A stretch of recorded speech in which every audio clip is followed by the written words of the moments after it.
अस्सलाम वालेकुम दोस्तों, उम्मीद है आप सब लोग खैरियत होंगे। बात करेंगे ओमान में वीज़ा फ़ीसेस के मतलब आज 2 जून 2021 और बुध का दिन है। ये वीडियो रवायती अंदाज से थोड़ा हटके है और प्लीज़ समझने की कोशिश कीजिएगा।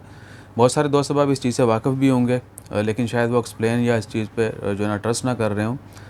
आज 2 जून है, बुध का दिन है। कुल्लुस उस्मान की आज की आने वाली जो किस्त है वो बड़ी धांसू किस्म की होगी। तो गाय और निकोला का हल्का फुल्का मक्कू जो ठप्पा जाएगा, बाकी आइंदा किस्त में हो जाएगा काम, या हो सकता है आज ही लमका दिए जाएँ।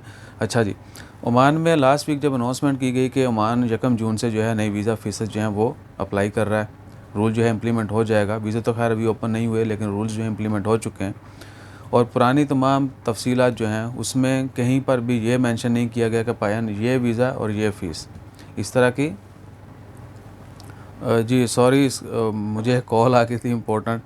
तो क्या है कि अभी तक गवर्नमेंट ने एग्जैक्टली वीज़ा टाइटल और फ़ीसेस जो हैं वो अनाउंस नहीं की कि ये वीज़ा और इसकी ये फ़ीस होगी, ये वीज़ा टाइटल इसकी ये फ़ीस होगी। इस तरह की कोई इन्फॉर्मेशन नहीं है। मेन कैटेगरीज़ आपको पता है, मैनेजमेंट का वीज़ा जो है 2000 रियाल है।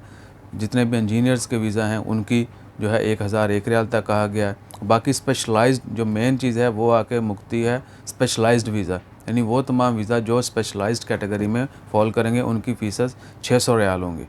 उसके बाद जो है घरेलू मुलाज़म जो हो गए या दीगर बहुत सारे वीज़ा हैं जिनकी फ़ीसेस 150-60 से लेके 260 या 301 रियाल तक होंगी। अच्छा जी, ओमान में अब कोई 1.5 मिलियन के करीब वर्कर्स हैं, जो यानी जिसमें ज़्यादा तादाद यानी वर्क वीज़ा के ऊपर उनकी है जो लेबर वीज़ा पे काम करते हैं।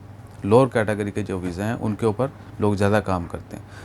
मैनेजमेंट के वीज़े जो हैं हार्डली को 15 से 20 हज़ार लोग हैं ओमान के अंदर।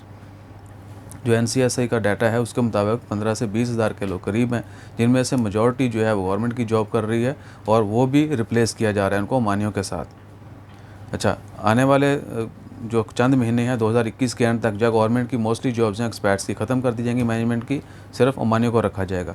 प्राइवेट में भी चंद हज़ार लोग बचते हैं। चंद हज़ार से मतलब मैक्सिमम जो है 8 से 10 हज़ार लोग हैं जो टॉप लेवल की जॉब्स कर रहे हैं ओमान में, और उनके भी वीज़ा रीन्यू नहीं होंगे या बहुत कम किए जाएंगे। तो आप सोचें कि जहाँ पर मेजॉरिटी जो है और इंजीनियर जो हैं वो भी 80 हज़ार या समथिंग का डाटा है, 1 लाख से कम लोग हैं जो इंजीनियर वीज़ा के ऊपर ओमान में काम कर रहे हैं जो खारजी हैं। बाकी आगे जाके बचता है मोर देन 1 मिलियन, 10 लाख से ज़्यादा लोग जो हैं वो लेबर वीज़ा के ऊपर काम करते हैं। तो आप सोचें, खुद भी सोचें और पॉइंट को समझें, क्या जो लेबर वीज़ा की फ़ीस बढ़ाने में फ़ायदा होगा फ़ीसेस कलेक्ट करने में, या मैनेजमेंट की? मैनेजमेंट के कितने लोग हैं? 8-10 हज़ार लोग, कितना कितना रेवेन्यू जनरेट होगा माशाई। इंजीनियर्स का कितना होगा? नहीं, क्योंकि जॉब्स मोस्टली बंद कर दी गई हैं। वो तो जो वीज़े हैं वो चलेंगे, जिनकी जो वीज़ा ख़त्म होगा उनकी जॉब जो है वो ख़त्म हो जाएगी, उनको नया वीज़ा लेना पड़ेगा या कोई दूसरा काम बुला बुला। लेबर जो है वो जूँ की तूँ है, उन्होंने इधर ही रहना है, उधर उनके वीज़ा रीन्यू होने हैं और फ्रीक्वेंट होते रहने। क्योंकि जो मेन फोर्स है, मैन फोर्स जो है, ज़्यादातर मैन पावर जो ओमान में वो लेबर है। तो 10, 20, 30 हज़ार या लाख बंदे का वीज़ा रीन्यू होने से ज़्यादा फ़ायदा होगा या 10 लाख का होने से फ़ायदा होगा? ये पॉइंट समझो। सो मोस्टली जितने भी वीज़ाज़ हैं, एक तो आने वाले दिनों में एग्जैक्ट टाइटल्स का पता चल जाएगा कि ये टाइटल ये फ़ीस, लेकिन जो लॉजिकल चीज़ें हैं अगर आप बात को समझें तो उसके मुताबिक यही है कि बेसिक जो लेबर के वीज़ा हैं, मोस्टली वीज़ाज़, उनकी फ़ीस भी 601 रियाल होगी।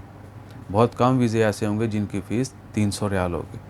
सो हो सकता है हम इससे भी बेहतर अंदाज में एक्सप्लेन कर पाते हैं, लेकिन शायद नहीं कर पाए।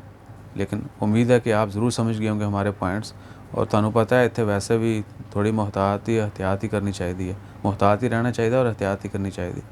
सो अपना ख्याल रखिएगा, दुआ में याद रखिएगा। डबी चुकी बातें जो है ना वो समझ लिया करें प्लीज़, दुआ में याद रखें। सब्सक्राइब किए बगैर जाएँ मत जाएँ, दुआ में याद रखें। अच्छा, दुआ में हमेशा याद रखें, सब्सक्राइब करते रहें। जज़ाकल्लाह, अल्लाह हाफ़िज़।